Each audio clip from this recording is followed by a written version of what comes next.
Assalamu alaikum hormatly adamlarym. Garaşda Baky tarap ýurdumyzdaky täderlikler hem habarlar bilen tanışdyrýan Watan habarlary gepleşmekdäşýäs. Garaşda Baky tarap Türkmenistan döwletimizde hormatly prezident bilen paratatly ýolbaşçylygyna alynıp barýan işler berkarar döwletimizden bagtýarlyk döwrüne münasip ýürelgler bilen üstünlikleri başlanýar. Munyň şeýledeni hepden dowamyndaky wakalarym tutuş aýdyňlygy bilen tasdiklaýar. 26 aprel hormatly prezident bilen Gurbanoğlu Berdimuhammedow ministr kabinetiniň başlygynyň käbir orunmatlarlarynyň Aşgabat şäheriniň hem welaýatlaryň häkimleriniň gatnaşmagyna sanly ulgam arkaly iş maslahatyny geçirdi. İş maslahatyna gatnaşjylar alınıp barýan işler barada hasabat berdiler. Döwlet başlygynda diýärmiň baş şäherine alınıp barýan işlerini ähli görkezijleri wagtda nusgulyk bolmalaryny ünitşeki paýtatymyzda durmuşa geçirilýän toplumlaryň şäherleriň şäher ilatynyň awadançylyk derejesiniň hem paýtatymyň ekologiýa ýagdaýynyň ýokurlanmagyny gönükdirilmeliligini bellädi. Hormatly prezident bu Türkmenistan parahatçylygyň öňüşmagyny watanyşy arasyna geçen şu ýyl boljak wakalaň aýratynamy paýtatymyň 140 ýylynyň hem watanymyň garaşdygynyň şanly 30 ýylynyň ören uly jemgyçilik syýasy ähmiýetini bellädi.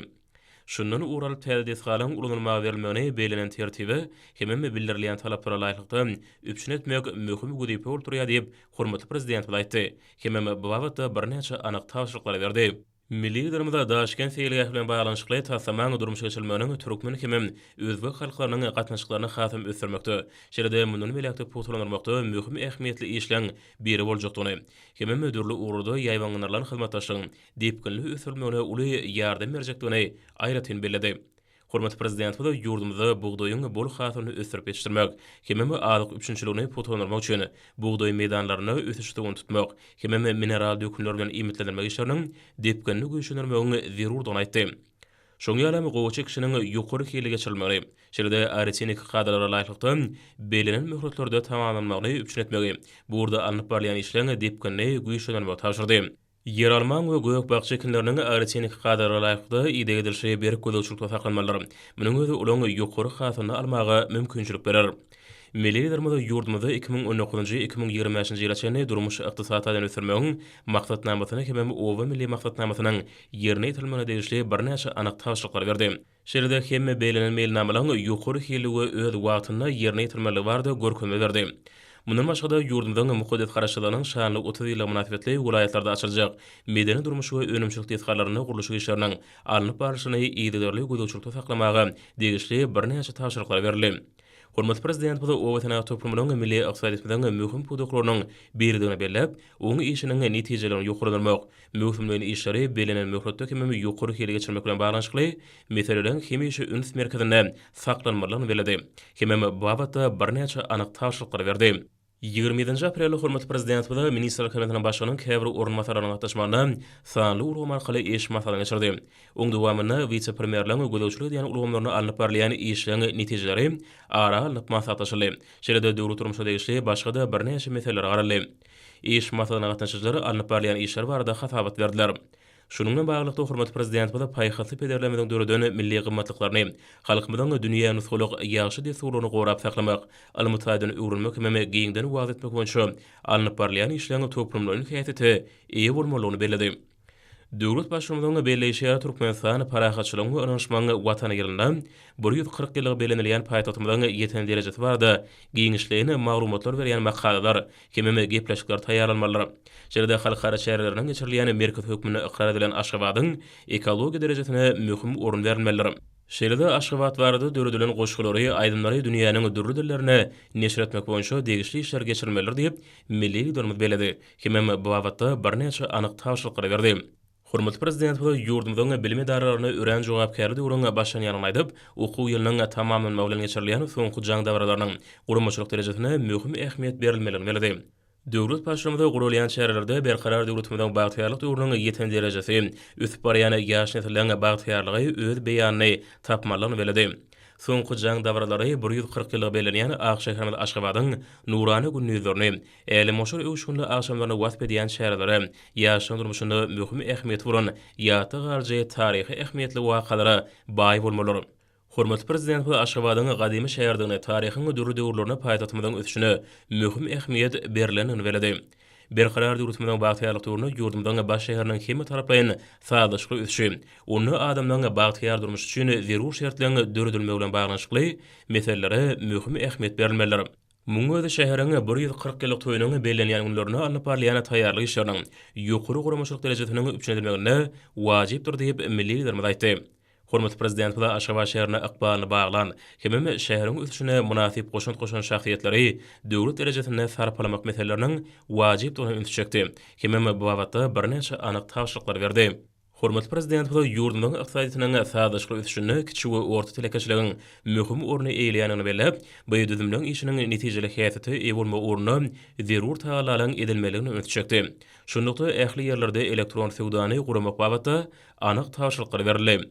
Milli liderimiz täze okuw ýylyna birinji synpa kabul edilýän mektep okuwçylaryna beriljek notebooklaryň nusgalary bilen içken tanışyp, olaryň dünýä ülümlerine laýyk gelmeginiň möhüm talap bolup durýanyny bellädi. 28 aprelde hormatly prezident bilen Gurbanoğlu Berdimuhammedow video maslahat görüşini Areti halkara kampaniýalar toparynyň ýolbaşçysy Igor Makarov, Kings Parsing hukuk kampaniýasynyň baş direktory we hyzmatdaşy Andrew Hrusko, Rizvi Travers Management kampaniýasynyň esaslanjylarynyň biri, hemem baş maýa goýum direktory Suhail Rizvi, Legacy Maliýa kampaniýasynyň baş direktory, Areti halkara kampaniýalar toparynyň prezidentiniň geňeşçisi Yevgeniy Frenkov bilen duş geçirdi.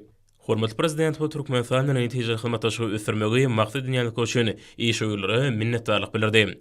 Milli liderimiň belleşýäri ýurdumyzda ýeri halkara iş öýüldüzümleri hemem dünýäniň öňde barjy kampaniýalary bilen özara bähbet atnaşykary giňeltmäge uly ünsürýär. Hormatly prezidentiň belleşýäri bu duşy hemem aralyk maslahatlaşmagy çykarylan meseleleri amala aşyrýan strategiýanyň bölegidir. Milli liderimiz Türkmenistanyna taýsamlary amala aşyrmagy atnaşmak üçin halkara maýdarlaryň konsorsiýumynyň döredilmegi wagtda gepleşiklerine başlanýan ony gollap, iş öýülen ähli ururgança tekliplerine gyzyklanma bilen garamaga taýýardygyny aýtdy. Döwlet başlygy Haýkaty Mälikuli Berdimuhammedowyň aradan çykan zerarly aýdany tüýsürkden duýgdaşlyk we gollagçylar üçin kampaniýanyň ýolbaşçylaryna minnetdarlyk bildirdi. Duşuň ahyryna milli liderimiz hemem iş öýülleri birege päýek niýetli arzuwlaryny aýdyp, ananyşmak we özara bähbetlik ýürürleri esasynda hyzmatdaşlygyny dowam ettirecekdigine anam bildirdiler. 29 aprelde hormatly prezident bilen Gurbanoğlu Berdimuhammedowyň Gypçakda ýerleşýän baş meçitde bereni agdaşar sadakatyna gatnaşmak üçin Özbegistan Respublikasynyň prezidenti Şawkat Mirziýoýew paýtagtda geldi. Dostlukly ýurdun başçylygyny Türkmenistanyň prezidentiniň Owzhan köşkler toplamyna tarap urdy. Bu ýerde Özbegistan Respublikasynyň prezidentine hormatly prezident bilen mähli garşylady. Soňra geçirilen gepleşikden başynda hormatly prezidentiň belleşýäri atyrlyň jümmüşini göz başlayan türkmen özbek gatnaşyklary hakyky dostlugyny hemem ata-babalarymyzyň parasatly wesiýetlerini dowam etdirýän halklarymyzyň köp asyrly hoşniýetli goňşuluk täýäplerine dayanýar. Dostlukly goňşy döwletiň başçylygy hormatly prezident bilen Gurbanoğlu Berdimuhammedowyň haýkatynyň aradan çykmagy zerarly milli liderimiz hemem maşgala agdalaryna gynanç bildirip, şu agyr pursatlarda sabar taýyatlyk, ruhy durnuklyk arzu etdi. Belent mertebeli mehman şerekeme Türkmen lideriniň Türkmenistanyň baş meçidine berýän agdaşar sadakatyna gatnaşmagy öz üçin uly hormatlygyny berilip, berilen sadakanyň hemem okulyny aýat öýürlen beýik bir baryň dergähine kabul bolmagyny dileg etdi. Milli liderimiz duýgdaşlyk hemem medet berýän sözler üçin prezident Şawkat Mirziýoýew minnetdarlyk bildirip, Özbegistanyň prezidentiniň şu agyr pursatlarda hakyky dost hökmüne gynanjyny paýlaşýanyna ýokary baha berýäni bellädi. Özara düşünmek hemem ananyşmak ýagdaýyna geçen duşuň dowamyna iki döwletiň başçylary türkmeni özbek gatnaşyklarynyň häzirki ýagdaýy hemem geljeki ugrulgunça pikir alşdylar. Şeýle-de olar gadanlany iki tarapyň araşyklary ýerine ýetirmeň şäherlerinde Türkmenistanyň hemem Özbegistanyň durmuş ykdysady ösüşiniň esasy urlary hemem geljek üçin niýetlenen mailnamalary ara alyp maslahatdaşdylar. Şeýle-de taraplar özara gyzykma bildirilýän Sewit gün törtibiniň hemem halkara siýasatynyň birnäçe wajyp meseleleri boýunça pikir alşdylar. Soňra Türkmenistanyň hemem Özbegistan Respublikasynyň prezidentleriniň bilelikdäki ulu kerwany Gypçakda ýerleşýän baş meçide tarap urdy. Şol ýerde ana şamsynda agdaşar sadakat berildi. Oňa mukaddes oradaýyna geçirilýäniň çuňgury manysy bardyr. Iki dostlukly ýurdun liderleri Türkmenistanyň baş meçidine gelip kümmete bardylar. Türkmenistanyň ilkinji prezidentiniň ýagty ýadygaryny hatyrladylar. Kümmetde Türkmenistanyň hemem Özbegistanyň müftileri aýat we dua okudylar. Döwlet başçylary hükümetden çykyp meçide tarap urdular. Şol ýerde Türkmenistanyň hemem Özbegistanyň müftileri aýat okudylar. Hemem mukaddes oradaýyna berilen sadakan, şeýle-de okulyny aýat öýürlen beýik bir baryň dergähine kabul bolmagyny dileg etdiler. Häzirki döwürde jemgyýetiň ruhy sagdyrlygyny hemme ahlak taýdan kämilligini düşetmek, taryhy, medeni mirasa sarp goýmak, ata-babalarymyzdan kememe tutuş adamzadyň nesilden nesile geçirilip gelýän däplerini artyrmak, gyzyklama bildirýän taraplaryň ählisi bilen dostluk gatnaşyklary putulandyrmak hormat prezidentiň başçylygyny amala aşyrýan syýasatyň ileri tutulýan urdur. Soňra prezidentlary Gurbanoğlu Berdimuhammedow hemme Şawkat Mirziýoýew Agdaşar sadakatynyň geçiriljek ýerine geldiler. Hormat prezident bu da sadaka gatnaşyjylar bilen salamlaşyp ata-babalarymyzdan ilim unym bolmasa, aýym unym dogmasyn diýen parasatly sözlerini getirdi. Şol nukta nazardan uly hormat goýup hakamy, kıblamy ýatlap, ählimizi bir tupranyň başyna jemlendik diýip döwlet başçymyz aýtdy. Halkymyz agdy bir taňry bir diýipdir. Şoň üçin hem mehriban kıblamyň 7-si geçenden soňra birinji an akşamynda agdy birlikde bir tupranyň başyna jemlendik. Ata-babalarymyz ýaz bilen toýy bilegeler diýipdirler. Goňşularymyza, dostlarymyza, doganlarymyza begenen ýerimizde bile begen ýalar. Gynnanan ýerimizde biziň bilen bile gynnan ýalar diýip hormatly prezident bu sözüni dowam etdi. Döwlet başçymyz Mäli Kulaganyň ardan çykma derarly bildirilen köp sanly duýgdaşlyk sözler üçin taňry ýarkatyny aýdyp urada aýna berilýän Agdaşar sadakatyna Özbegistanyň bilen mihmanlaryň gatnaşýanyny beledi. Halkymyz Özbegistany özbek halky bilen asarlar bäri dost we gatnaşyklaryny saklap gelýär. Ata-babalarymyz kıyamet güni goňşularyny ýepdir. Sözüniň ahyryny hormat prezident bu öz adyndan hem türkmen halkynyň adyndan prezident Şawkat Mirziýoýew hem özbek halkyna çuňgur hormatyny beýan etdi. Şeýle-de Agdaşar sadakatyna gatnaşýanlar üçin taňry ýarkatyny aýtdy. Özbegistanyň lideri hormat prezident bu da milli liderlerden ýakynlaryna dostlukly türkmen halkyna uly ýetdi. Döwlet başçymyzyň haýkaty Mäli Kulu Berdimuhammedowyň ardan çykma derarly gynanjyny bildirdi. Hemme duýgdaşlyk sözler aýtdy. Belent mertebeli mehmanyň belleşýäli öz ömrüne jemgyýetiň hemme döwletiň bähitlerini gormagy, mugallimçilik kärine bagş eden Mäli Kulaganyň ýagty ýadygarlygy türkmen halkynyň hakydatyna müdümlik galar. Hormat prezident bu Gurbanoğlu Berdimuhammedow özbek kardeşine gynanjyny paýlaşýan üçin minnetdarlyk bildirip, Türkmenistanyň müftisine teberek çykyp bermegini haýyş etdi. Türkmenistanyň müftisi teberek çykdy. Şondan soňra Agdaşar sadakatyna gatnaşýanlara nahar çekildi. Nahardan soň iki ýurduň müftileri aýat töwretdiler. Hormatly prezidentiň beren Agdaşar sadakatynyň hemme okuryny aýat töwürleň beýik bir waryň dergähinde kabul bolmagy, merhumyň jaýynyň cennet bolmagy dile edildi. Hormatly prezident bu da Agdaşar sadakatyna gatnaşan üçin ýygnanlar ýüdünip, urada aýna okuryny aýat töwürleri beýik bir waryň dergähinde kabul bolsun, merhumyň jaýy cennet bolsun diýip sadaka gatnaşanlar aýtdy. Soňra prezidentler Gurbanoğlu Berdimuhammedow hem Şawkat Mirziýoýewiň birlikdäki awtolog kerwini Aşgabatyň halkara howa menziline geldi. Şol ýerde hormatly prezident bu da özbek kardeşine ýene bir gezek minnetdarlyk bildirdi. Hemme oň bilen hoşlaşdy. Özbegistan Respublikasynyň başçylygy watan nurdy. 30 aprelde hormatly prezident bu da Gurbanoğlu Berdimuhammedow minister kabinetynyň sanly urgama arkaly nowatdaky mejlisine geçirdi.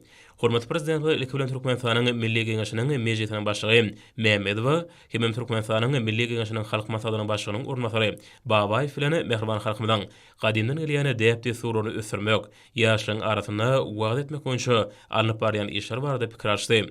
Milli liderimiz ýaşarda berent insan perwellik duýgularyny terbiýelemegiň zerurdygyny belläp, şol duýgulary nesilden nesile geçirip, wagt etmegiň wajypdygyny atdy. Şeýle-de hormatly prezident Özbegistany türkmeniň döwletlik ýurdulyk kitabynyň özbek dilinde neşedilmeginiň halkymyz üçin uly hormatyny beledi. Munyň özi ilkinji nowatda iki ýurduň hemme doganly halklaryň arasyndaky dostluk gatnaşyklary putulandyrmak üçin uly ähmiýete eýdir.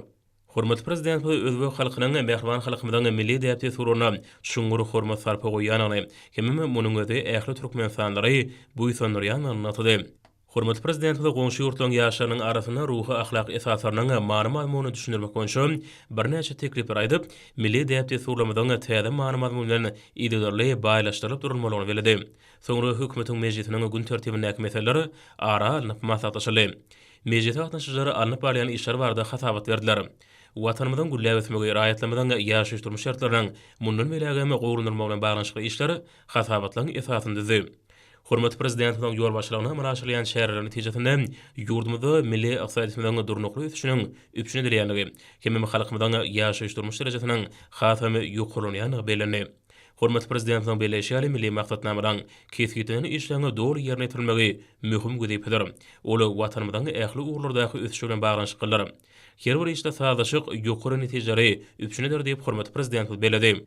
Häzirki wagtda döwrüň talamyna laýykda işlenmegi ösüşi ykdysadymyzda öňüňizde gadylmagy mümkinçilik berýär. Şu nokta nazardan bilen her bir işimizi üstünlükleň esasyny düzmelidir. Mälim bolşaly edil watanmadan gulläwes möhkemem halkymyň awdançylygy bardak alada giň möçürli oňyň özgörtmer fiýatynyň başyny başaýjy. Hormat prezidentiň hemişe üns merkezine durýar. Şolu özgörtmeliň üstünlikli durmuşa geçirmek netijesinde ýurdumyzy ähli ulgamlarda uly netijeler gazandy. Hememe geljege önemli garaýar. Hormatly prezident bize öňde durýan işleňi ileri sürýän wezipalarynyň üstüne durup geçdi. Döwlet başlymyzy ýurdumdan daşary we içeri fiýatynyň betaraplyk, parahatçylyk, söýjülük, hoşniýetli goňşuluk we özara bähwetli hyzmatdaşlyk ýüreleri esasyna alınıp barlyanyny görkezýäni beledi. Döwletimiziň muhaddiç garaşylarynyň şanly 30 ýylygy 2020-nji ýylyň Türkmenistany parahatçylygyň we anlaşmagyny watany ýylyp aňlandyrmagy. Aşgabatyň 140 ýyla münasibetli medeni şäherleriň enşemeti gurulary. May aýynyň dowamyny 1941-nji 1945-nji ýylyň beýik watançylyk urşunyna ýeňiş güni, Türkmenistanyň konstitusiýasynyň hemme döwlet baýdanyň güni, Türkmen harasynyň bayramy, Aşgabat şäheriniň güni münasibetli döwlet şäherlere geçirmek meýilleşdirilýär. Hökümetiň mejlisinde döwlet durmuşyna degişli başga da bir näçe möhüm meseleler garaly, hemme olar boýunça degişli çözgütler kabul edildi. Hepden dowamyny Türkmenistanyň prezidenti Gurbanoğlu Berdimuhammedow hem Russiýa Federasiýasynyň prezidenti Vladimir Putin, Owganistan Assam Respublikasynyň prezidenti Muhammed Ashraf Ghani, Qazaqstan Respublikasynyň prezidenti Kasym-Jomart Tokayew, Täjikistan Respublikasynyň prezidenti Emomali Rahmon, Türkiýe Respublikasynyň prezidenti Recep Tayyip Erdogan, Bahreýniň padşahy Hamad bin Isa Al Khalifa bilen telefon arkaly söhbetleşip boldy. Söhbetleşikde dostlukly döwletlerin başçylary milli liderlerden kaýgasy Märiquly Berdimuhammedowyň ardan çykma derarly ýene-de bir gezek gynanç sözlerini beýan etdiler. Hemde hyzmatdaşlygyň meselelerini ara alyp maslahatlaşdylar. Hepden möhüm wakalary hormat prezident bilen el-ýurt bähwetli işleriniň rowaşanyanyny, watanymyzyň ähli babatlarda ýokur dep günlerde ösýänini äşkar etdi. Güneşi ülkemiziň göz ýetmez sähradyr düzleri, daglary, tereň derýalary, çeşmeler, çaýdary, bagy bostanlyklary bolup täsirlikleri bilen özüne çekiji owudan tebigaty, jahan keşdelerde tebigaty öwrenji alymlarda uly gyzyklanma döredi. Munyň özü hormatly prezident bilen ýurdumyzda ösürmegiň möhüm ugrary bilen bir hatarda döwlet siýasatyna diýarmyzda siýasatçylygy ösürmäge berýän ünsüniň babatda taýsyl tagallalarynyň netijesi. Edil watanymyzyň köýtüne sebäpden täsirlikleri ba yerleň biri bolup, owudanlygy bilen görünip maýry diýäne bu günjekde siýasatçylyk ulgamyny ösürmäge uly mümkinçilikler bar. Özünüň tebigy baýlyklary bilen uly gyzyklanma dörediýän köýtüne sebäpden soňky döwürde giň möçürli işler ýabaňlanýyp, alaýda bu ýerlerde siýasatçylygy senat puduklaryny ösürmekligi giň mümkinçilikler açylýar. Aslında köýtüne sebäpde diňe bir baýlyklaryň mekany bolmany eýseme gözellikleň, täsirlikleň ajaýyp meskenler. Ýylyň islenik wagtynda gözellikleri besenen gojaman köýtündäň melhemlik häsiýetli Gaýnar Baba çeşmesi, 47 ummordere, daraý dere jürgeleri, dinozawrlaryň aýagylar saklanyp galan täsin berentlik dürli gowaklary göreni haýran goýup, dünýäniň jahan keşdelerinde şerde alymlaryna giň gyzyklanma dörediýär. Goroxananyň sebätini ösümlik hemem haýwanat dünýäsiniň seyrek görnüşleriniň gorup saklanypmagynda uly orny bolup olary öwrenmek boýunça alymlar tarapyndan ýygyderli işler geçirilýär. Türkmenistanyň tebigaty gorumak jemgyýetiniň Lewap vilayet bölümi bilen birlikde goramagyna geçirilýän baý mary mazmuny ýoglany wagny etiqady işleri, okuw maslahatlardy dürli duşuklary, arkada prezident bilen paratatly başçylygyny berqarar watanymyzda alınıp barlayan ekologiýa siýasatlaryny durmuşa ornaşdyrmakda möhüm ähmiýete eýdir. Ýeri gelene belläp geçdi, Goroxananyň işgärler tarapyndan dağ tebigatyna mahsus agaçlardyr. Gyrmysy agaçlary Goroxananyň çäklaryny köpürtmekde hemem ösürip ýetişdirmekde netijeli işler ýoly goýlandyr. Dağdan arça, kerkaw ýaly dürli görnüşli agaçlar baý ösümlik dünýäsi bilen gurşulyp haýran galyjy dağ gözellikleri bu töwerekde hakyky tebigy ýadygarlyklar döredipdir. Durus uğru çeşmeler täsini ummordere şaglygy, dürli görnüşdäki şol sanda möhüm almy ähmiýeti bolan gowuklar, baý ösümlik dünýäsi bilen bedeleni göz ýetmez giňişlikler, gyşu ýa-da ýaşyl oturany arça tokoýlyklary tebigatyň ajaýyp taýdaşyny emretirýär. Pasalan sultany Gürkana baharana dowam edýän häzirki ajaýyp pursatlaryna da gözellikleri hemmäni haýran goýýar. Köýtündägiň biodürlügi 1171 görnüşden ibarat bolup, olardan 988 görnüşi ösümlikleň, hemem 180-si haýwanat dünýäsiniň wekillerdir. Bu ýerde duş gelýän ösümlikleň aglabasy dermanlyk häsiýetli bolup, hormatly prezident bilen Türkmenistanyň dermanlyk ösümlik ratly ilmi ensiklopediýa kitaplaryny özüniň ajaýyp beýan tapýar. Deňiz derejesinden 3139 metr berentlikde ýerleşýän Aýrybaba beýikligi Goroxananyň merkezi bölegine ýerleşýär. Köýtündägiň iň bir täsir ýerleriniň birimi Hujoýpili owasynyň golaynaky dinozawrlaryň ýylarynyň saklanyp galan täsir ýapgytdyr. Täsine tebiği yapgatda dürlü ululukdaky ýylyň 2,5 ogloýnyň bolmagy dinozavrlaryň bir näçe görnüşleriniň şu töwereklerde mesken tutunylan habar berýär. Daşlan güdüne düýüplü möhürlenen büýük gadymy ýyllar köpden bäri öwrenilip, alymlaryň üns merkezine galýar. Köýtünäge özüniň owdunlygyny deňsiz taýsy 40 ýyl ummur dere, daray dere tutly depe, arnap tokoýgy köýtün köli ýaly täsine tebiği ýadygärlikler bilen meşhurdur. Özüne çekici üýtgeşik dağ dereleri hemem jürgeleri ösümlik dünýäsi bilen bir hatarda haýwanat dünýäsiniň wekillerine de baýdyr. Burma şähri dağ tekeleri, telkiler möjekler, geçgaplan ýaly haýwanlar, guşlaň ödürlük görnüşleri, käkirikler dere torgoýlar, birgütleň uly topary dağ tebigatynyň gözelligine gözellik goşýar. Köýtünäň esasy täsirlikleri garly gowuklar ulgamyna jemlenenler. Häzirki döwürde gowuklary almataýdan içkeni öwrenmek maksat bilen ýygydarly işler alyp barylýar. Sebitde 60 ogly ully kiçili gowuklar bolup, olardan 6sy tebiği ýadygärlik hökmünde ikrar edilenler. Çünki bu gowuklar özleriniň almy gözellik syýahatçylyk gymmatlyklary boýunça ören ähmiýetlidir. Şol gowuklaryň ähli hem garlyk owasynyň günnorunda köýtünäk ýaşanyň demirgalyk eňidinde deňe derejesinden 650-850 metr aralykda ýerleşýär. Gowuklarda suw damjalarynyň syrygyp akmasynyň netijesinde ýyllaň, asyrlaň dowamyna minerallaryň tebiği ýagdaýdaky owadyny keşfi emele giripdir. Gowuklaryň häzirki döwürde giňden öwrenileni hemem iň ulusy özüne çekici täsirlikler bilen köpleri haýrana goýan gapgotun gowukdur. Oňy umumy uzunlygy 56 kilometrden geçýär. Syýahatçylyk infrastrukturasy barha kämilleşýän edip ülkemizde şeýle owadyny tebiği ýadygärlikler Almataýdan içkeni öwrenilmäge degişdir. Temiz howasy, ullukçyly, durly suwly çeşmeleri, göre arça tokoýlyklary, ajaýyp dağ tebigaty bolan täsirini öwrenilmäge garaşylýan gowuklar bilen özüne çekýän ödürli haýwanlar hemem ösümlikleri baý büýük gözelliklerine täsirini ülkesiniň jahan keşdeligini gulläwsen meskenne öwrüljekdigini anamly aýdyp bolar. Gowrakhanaryň az bir işgäderi tebigaty barha gözelleşdirmek, almy nukdaýlardan giňden öwrenmek üçin uly mümkinçiliklerden gahrman arkadamydan tüý sürekden hoşallyk sözlerini aýdýar. Iri diyarımdan tebigatynyň gudratynyň göz başarany akal teke bedewi, halkymyzyň ýürek buýsanjydyr, köňül ganasydyr. Aççylyk sunutyny ösürmekde, ýurdumyza getiren dünýä nusgalyk berent sepketler üçin halkymyzyň gahrman arkadamyda urany buýsanjynyň çägi ýok. Muňa ýazgy atşapşyk möwsüm münasibetli Balkan aççylyk sport toplumyny guralan davrada dol şaýatlyk etdi. Balkan açylyk sport toplumynyň öňündäki segiligäkde gurnalan dürli sergilerde ýerleşdirilen gelin ýyldamyň el hünärleriniň nusgalyk önümleri, şaýsepleri, amaly haşym sunutynyň eserleri, bedewlerimiziň beleg esbaplary öz münasip beýan tapdy. Ýaş tekinleriň bu ýerde bedewlerimiziň keşfini dörüp çekýän suratlarym dawra gatnaşyjylaryň üns merkezinde boldy.